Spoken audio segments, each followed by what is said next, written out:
Welcome to the Walk Podcast. Today we're here with Wisconsin Badgers linebacker Darryl Peterson. Thank you for joining the show, Darryl. Thank you guys for having me. Darryl, as we get kicked off here, let's talk a little bit about Badgers football. Off to a solid start, 2-0, heading into a big game against Alabama. Can you Yeah. talk to us a little bit about the season so far and how things are going for you all?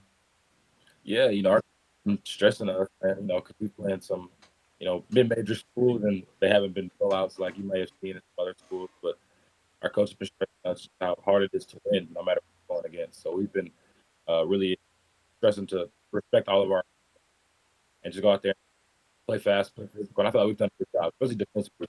Giving up 14 points the first 13 the second game. We haven't given up much. So trying to continue to get better.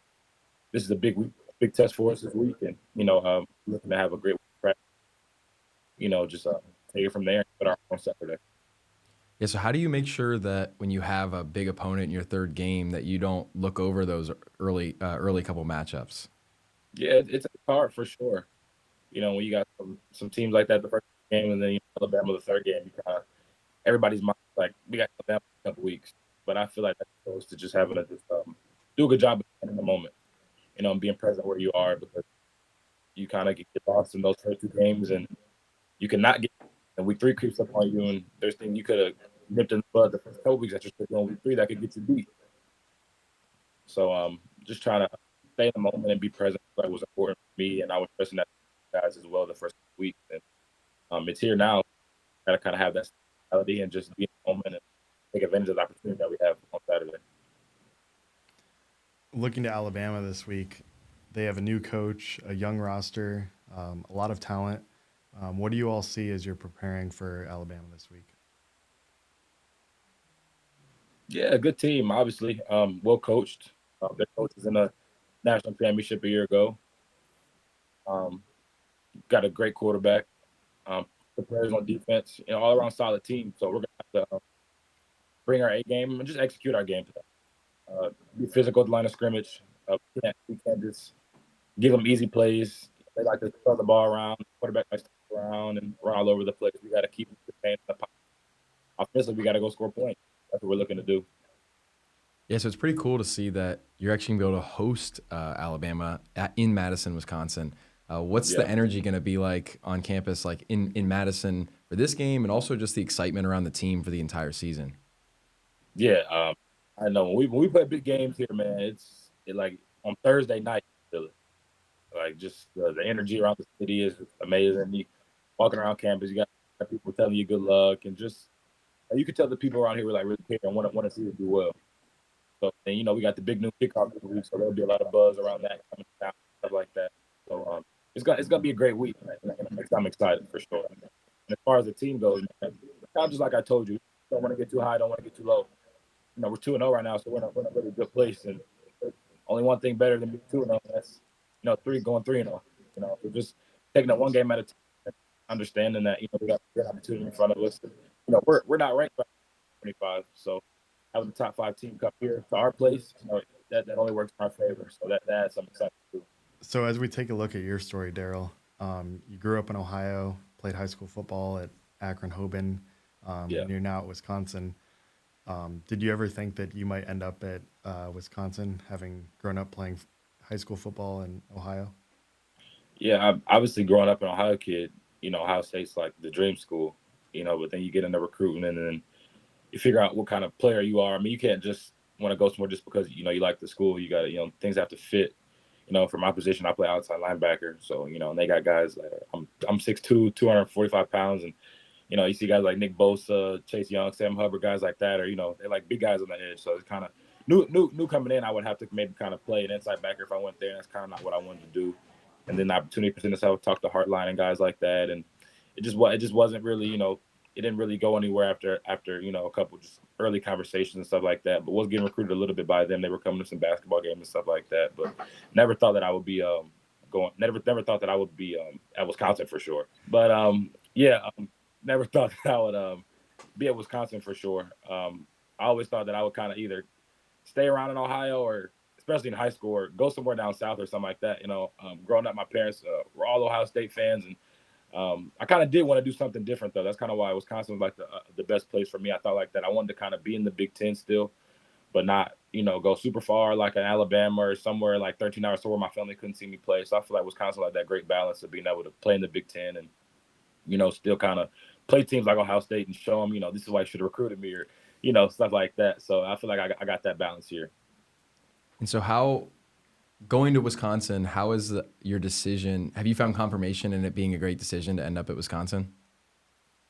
Oh yeah, for sure. And just at my position, especially outside linebacker, we have great tradition here with guys like obviously T.J. Watt, Zach Bond, who just had 15 tackles, yesterday. T.J. Edward, Joe Schobert, the list goes on and on. So I feel like just trying to continue that tradition here and with myself and just you know guys like that, knowing that they came before me, kind of motivate me to be my best self and kind of get to that point that they were at when they were here. So yeah, for sure.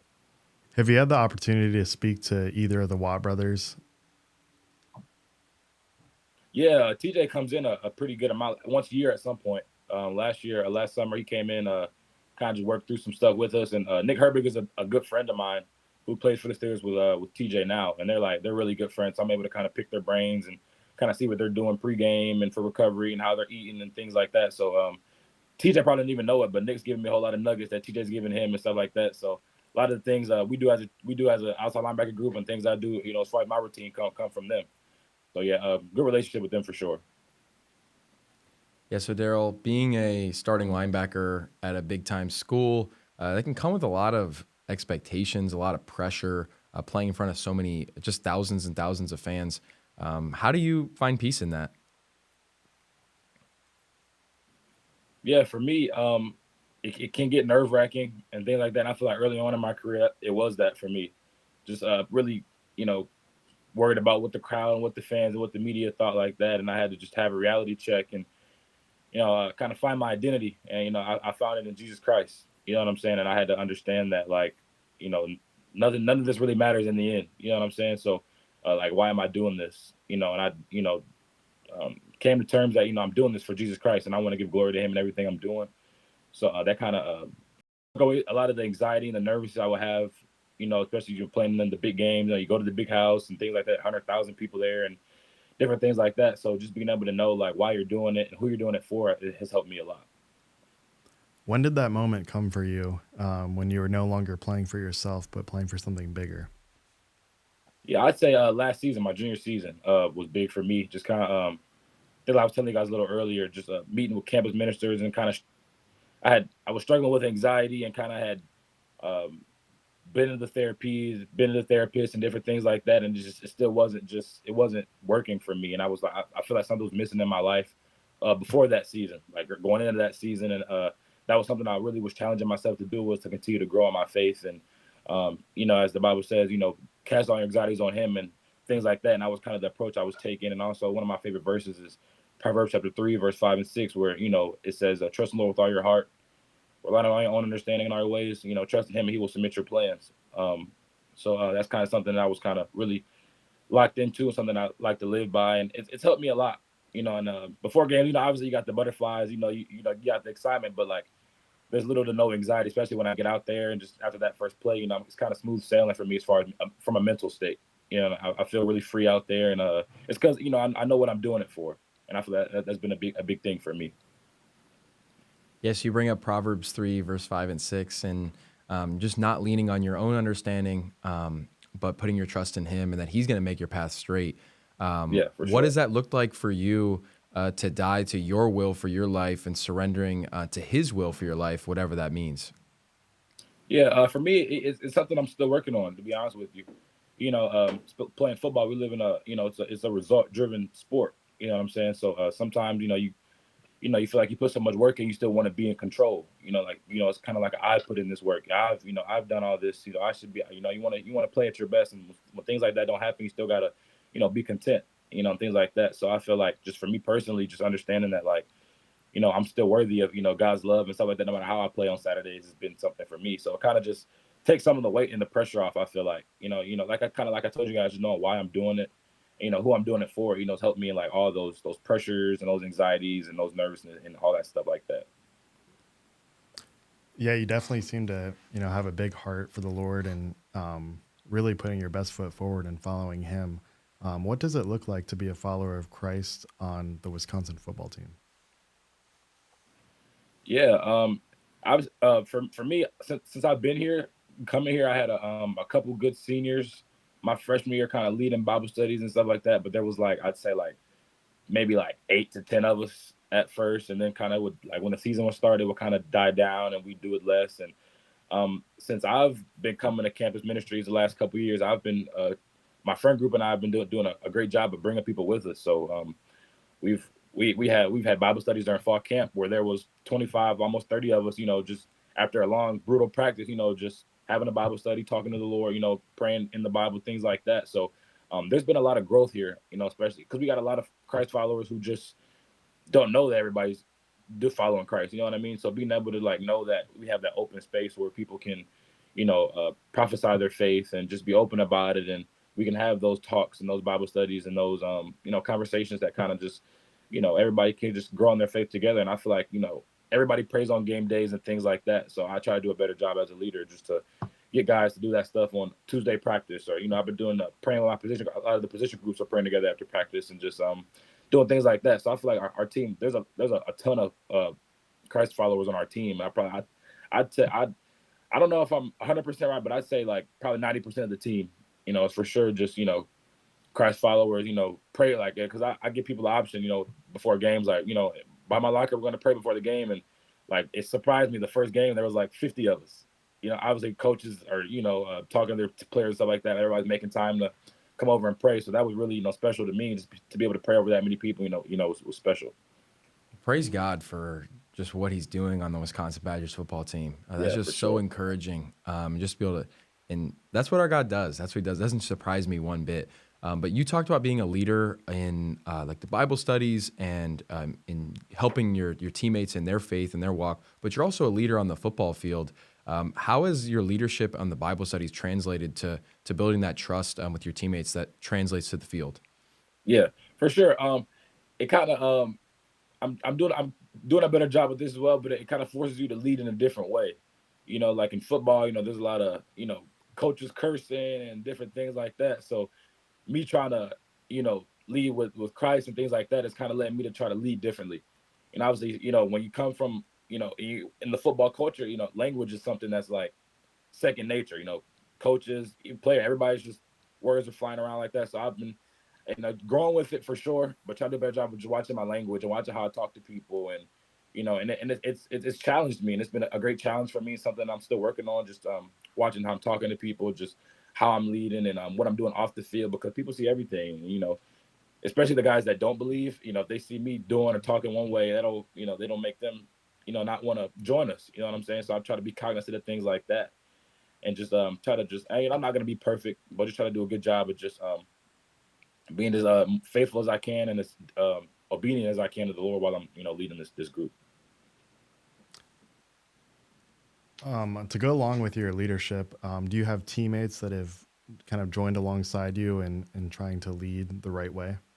Oh yeah, for sure. I don't know if you guys are familiar with Ultimate Training Camp. No. Oh my God, it's a college mission trip, you could call it. It was in Colorado Springs. My campus ministry leader took four of us out there: myself, Will Pauling, Ricardo Hallman, and Hunter Wohler, some of our best players on our team. We all like kind of we drove 13 hours to Colorado, for a Christian athlete camp, so to say. So where we dive into the Word, we learn a lot of things. We play. It kind of taught us how to glorify God within our sport. Okay, cool. So yeah, it kind of just we did a lot of so we'd every day we'd have like a word, some type of thing to focus on, and then we go play volleyball, and it would kind of be like a kind of just put in the work what you just learned kind of thing, but it was like all like glorifying God within our sport kind of thing like that. It was amazing.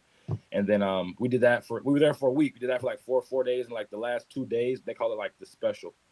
And it was like some of the most brutal workouts. I was telling my coaches it's the hardest thing to this day that I've ever done. And I was having to call on God, like in those times where I was like, I don't know how I'm going to get through this. Like, it really forced me to kind of tap into that.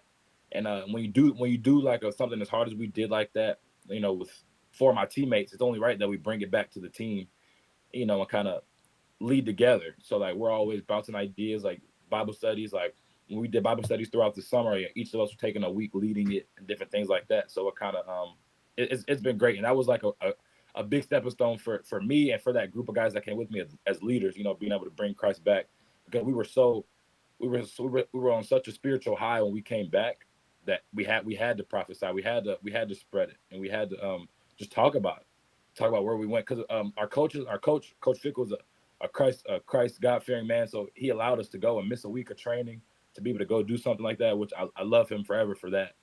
So especially in the summertime, every day is kind of crucial, but he let us miss the first week, and we were able to go out there and do all that stuff. So it was only right that we were able to, come back and talk about it. Everybody's like, well, sorry.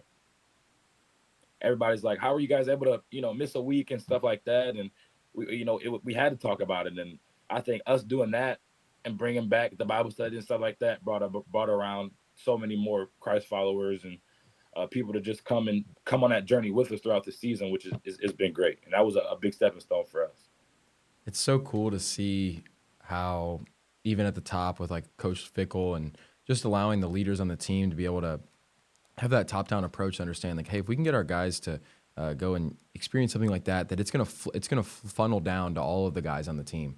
So that's really cool to see, and that sure. it would be really cool to see too, like players from every single team in the country going and attending that, because, like you said, it can really funnel down. I promise you guys, like it was the craziest thing I've ever been a part of. It was like 220, 230 athletes, and like on the second day, it was kind of like a revival night, and it was like people I never met.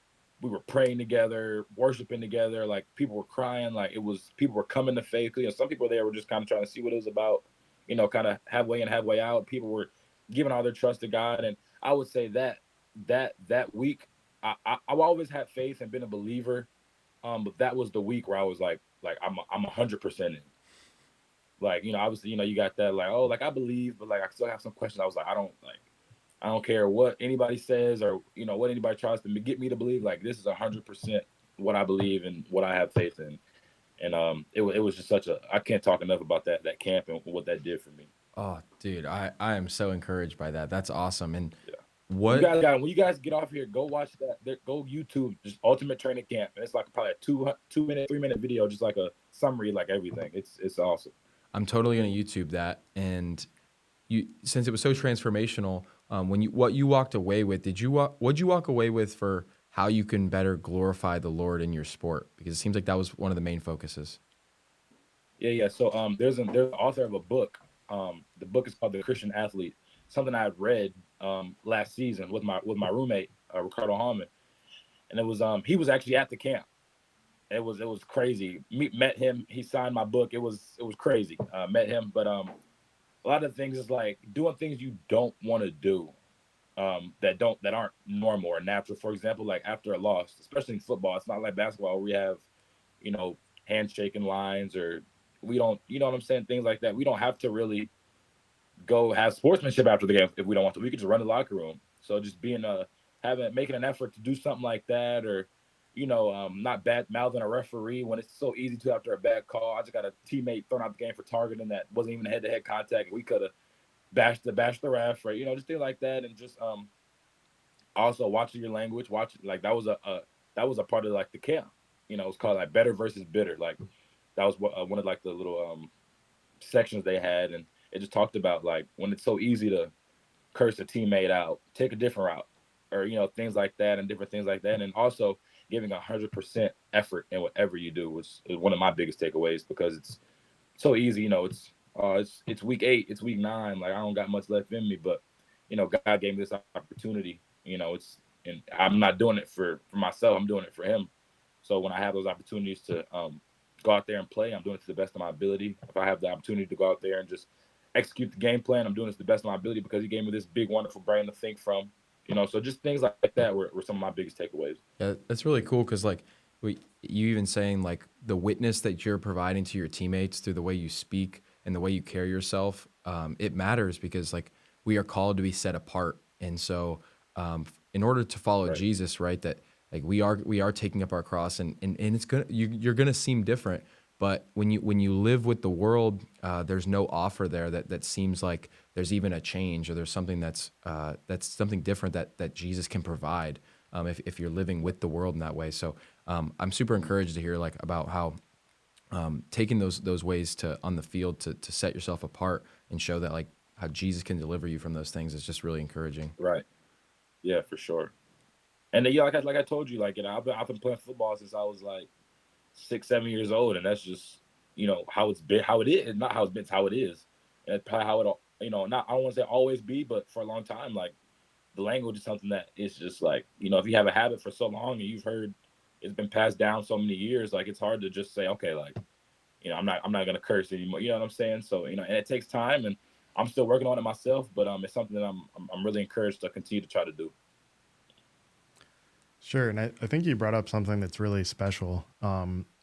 Just doing the little things. I think a lot of times as Christians, we get caught up in trying to avoid things of like the way of the world as far as like following our flesh. And a lot of times Hmm. we can lose sight of just the small things that we can do that will, one, draw us closer in our relationship to the Lord, but two, um, give people something different that they're not necessarily used to experiencing. And so the little things like, showing sportsmanship after a game, or, Yeah, treating the officials the way that we would want to be treated, even if we disagree with their call. I yeah, think yeah, those things are really, really important, and really glad that you're taking those things to heart, because I think they do matter. for sure. So, um, Jacob, you had mentioned to me that there was a crew event that just took place in Madison. Do you know much about that, Daryl? What took place there? Yeah, man. The first crew Bible study of the year. Those teammates that I went to that camp with, one of the campus ministers for crew, or campus leaders for crew, he asked us if we wanted to kind of come share our testimonies, kind of thing like that. So he was asking us, it was kind of like a little short, like 10-15 minute Q&A that we did. And he was just asking us like just how um, God has worked in our lives, and kind of like the challenges of following Christ in college, and different things like that. And it was amazing. And I was super nervous. It's just the power of God, power of Christ, man. Like there was like almost 500 people there. And I'm not much of a public speaker or anything like that. And I'd never spoke in front of 100 people, let alone 4 or 5. So walked in, I literally walked up the elevator, and you just like absurd amount of people. I'm just like, whoa, like my stomach drops down. I'm like, oh, I don't know how I'm able to do this. We just prayed about it. All 4 of us, and some of our leaders, we just prayed about it.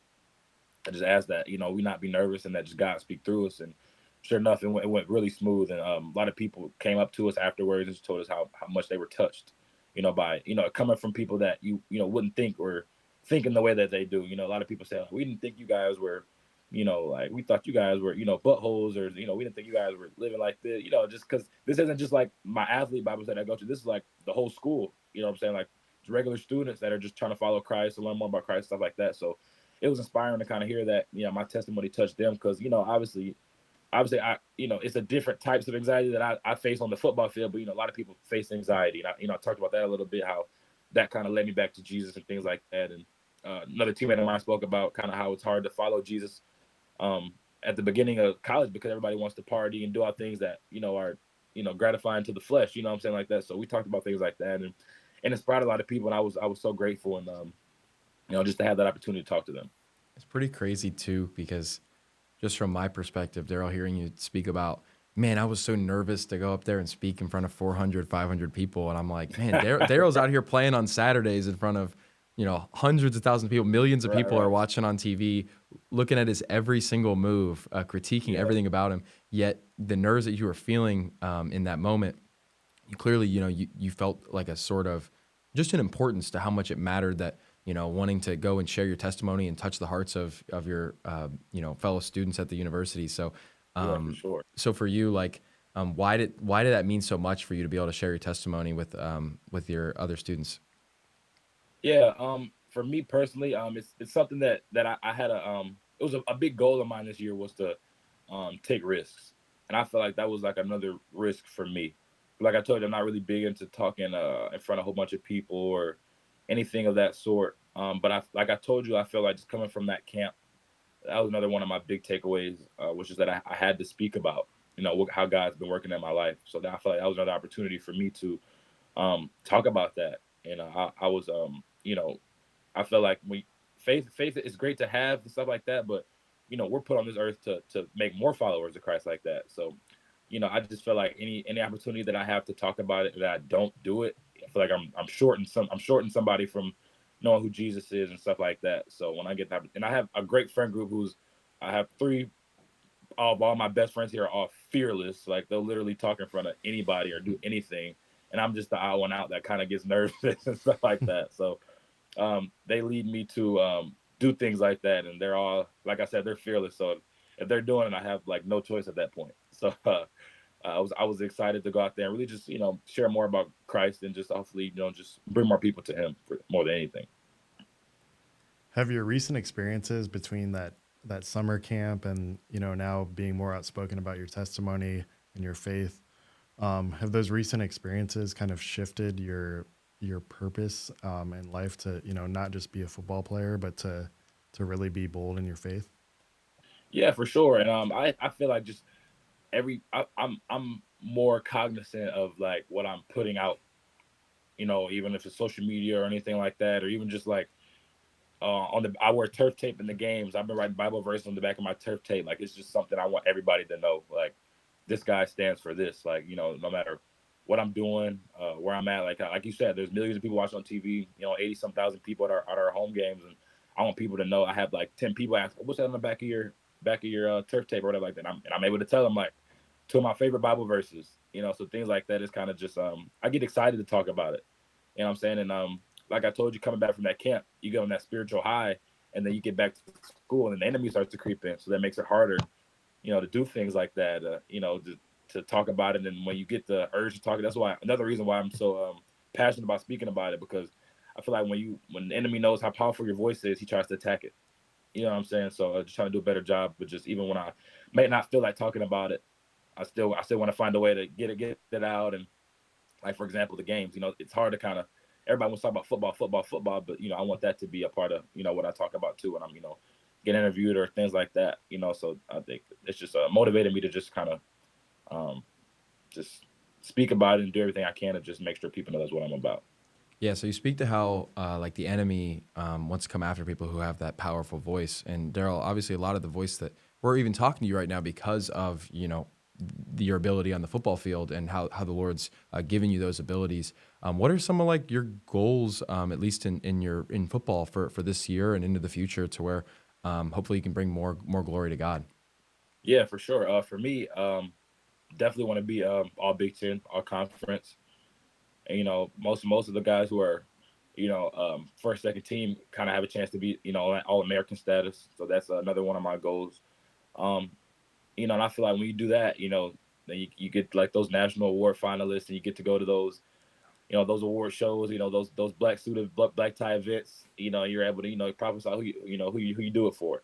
When I pray, I always talk to God, and it can come off a little selfish in my head. It sounds a little selfish sometimes, but I'm like, God, if this happens, I promise, like everybody's gonna know why I'm doing it. I kind of say that when I'm praying and stuff like that. So I know that God willing, if those things are able to happen for me, that He's gonna get all the glory. Playing for Coach Fickle, what has that experience been like at Wisconsin? Yeah, Coach Fickle. Like I said, man, he's a big Christ follower, and it makes it a lot easier. I feel like to kind of now that I know that that's who he is, it kind of makes it easier for me to talk to him a little bit. Because even just like I was a little nervous to kind of even ask him to go to that camp. And then you get to talking to some of our campus ministry people and stuff like that, and they're like, well, Coach Figures is a big reason why we're even like to be able to be around you guys, because I guess our last coaching staff, it just wasn't, I never saw any of our athletes in action, campus ministry, Bible study people, or anything like that. And they're like, Coach Fick wants us around. Coach Fick is, so being coached by him, just knowing that that's what he stands for, it just makes it easier and it makes me love playing for him, knowing I'm playing for a guy that kind of aligns with my beliefs and things like that. It's just it's great. He's a hard nosed guy. and you just got to take it for what it's worth. And he's gonna get the best out of everybody, and that's one thing that I love about him. He's the same each and every single day. He's intense, but after he's gonna have some fun, and when we're not practicing, we're having fun and we're laughing and we're joking and stuff like that. And this past year, we've grown to have a great relationship. What are some of your daily and weekly disciplines, routines that keep you close to the Lord?